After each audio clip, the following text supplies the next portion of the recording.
Hey, AP Bio. Hope everyone's doing well. As we go into our third week of social distancing, I hope everybody's healthy and safe.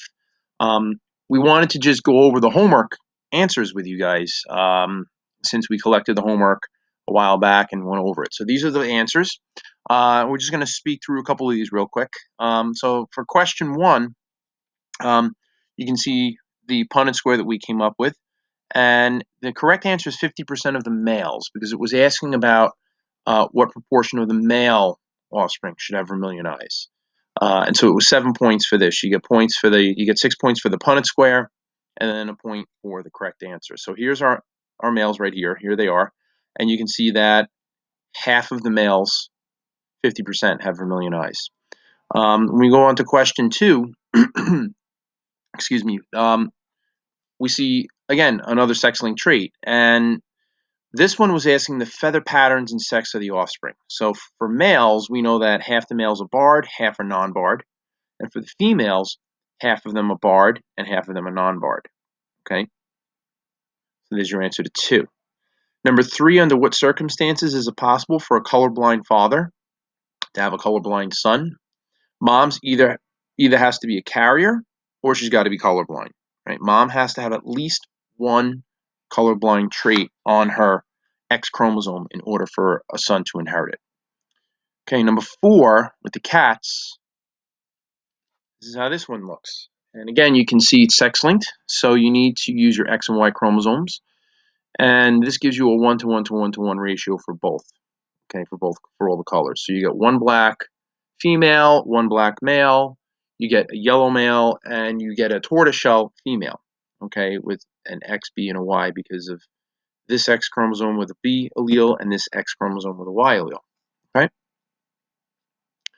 Number five, the genotypes of the parents. So if she's heterozygous, she has to be X with a capital N, X with a lowercase n. She's carrying, so she's got this allele right here, okay? Man is normal, so he only has one normal allele. That's it, okay? As far as, excuse me, as far as the Punnett Square goes, this is how you would set up your Punnett Square. Now, the probability that a male will have hemophilia, it's a male. You got to look at the male offspring. It's half of the males. Okay, and here's your male that has it. Regarding the female, it's 0. The probability of having a hemophiliac female, you got to look at the females. So what's the probability of a female having it? 0%. Okay. Okay, blood types. Kind of went over this in the review, but you can see that these are the possible blood types that produce type B blood. You can either be homozygous dominant or you can be a hybrid for type B. Little I is the only genotype that produces O, and AB is indicated by this. Okay. Your type O blood, number 7, you marry a person with AB. What would that look like? Well, you'd either have half your offspring with A or half with B. So it would be a 50-50 mix. Okay, A or B. Okay. And moving on to number 8, the Charlie Chaplin question. Okay. Charlie Chaplin was AB, and the mother was type A.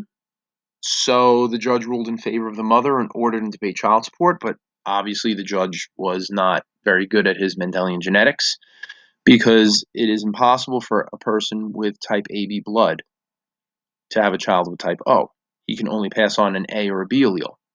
Okay, so he has either an A or a B that he passes on, and so you can't have any child with O.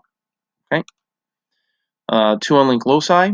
Okay, so the correct answer for this one would be a hybrid, dihybrid, because half the albino means that half of them are little c, little c. The only way to have a little c you can see is if each parent has at least one little c. And the only way that you can get a brown offspring is if you have 1/4 brown, meaning little b. And so the only way to have 2 little b's in the offspring is each parent has at least one b. Okay, so that's the first